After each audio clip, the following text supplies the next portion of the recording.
আব্বু দাদুর কাপড় তুলে এসেছি।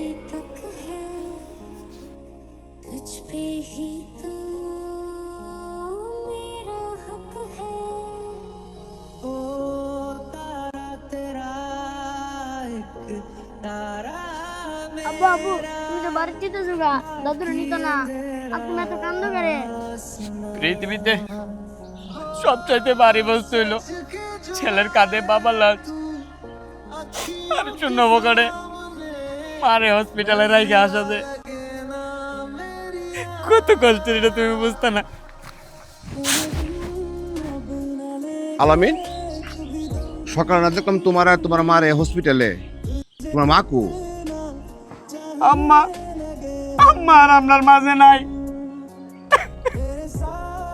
আম্মা মারা গেছে।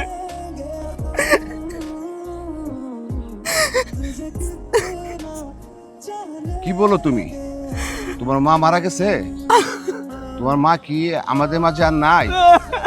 ওফ, শুনে খুব কষ্ট পেলাম। তোমার মা তো খুব ভালো মানুষ ছিল। এখন তোমার মার লাশ কোথায়?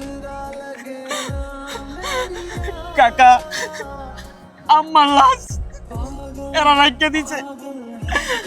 আমার লাশ এরা দিছে না। আমার মার লাশ ছাড়াই আমার বাড়ির যাওয়া লাগতেছে। 63,000 টাকা হসপিটাল বিল, আমার কাছে 1 টাকাও নাই। ওফ, তুমি কি বলতেছো তা? তো তুমি আমাকে একটা ফোন দিতা, আমি তোমার জন্য টাকার ব্যবস্থা করতাম। সব মর্মান্তিক কথা তুমি বললা, দুঃখজনক কথা তুমি বললা। তুমি আমাকে ফোন দিলে তো আমি তোমার জন্য টাকা নিয়ে যাইতাম। আমার এখনো হসপিটালের মর্গে আছে। আপনি চলেন, চলো আমার আম্মার লাশ চলো পাইনা দেন। চলো, তোমার মা লাশ আমি এনে দেবো। আমি সারা জীবন গোলামি করে হলো আপনার এই ঋণ শোধ করে দেবো। আমি তোমার মাস, আমি কথা দিচ্ছি তোমার মা লাশ আমি বাড়িতে আইনা দাফন করবো। চলো চলো চলো, তুমি উঠো উঠো উঠো। আচ্ছা উঠো উঠো উঠো, আমি তোমার মা লাশ এনে দেবো বাড়িতে। আমি লাশ এনে দেবো।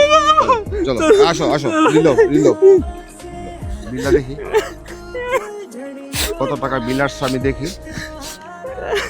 রাখো, আমি দেখছি।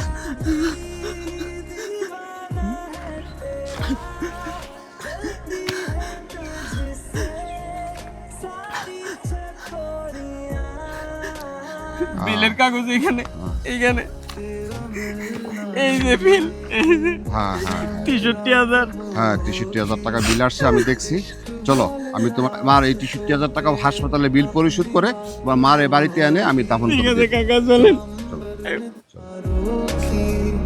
बारात होगी, ढूंढेगी ये दुनिया पर तू मेरे साथ हो।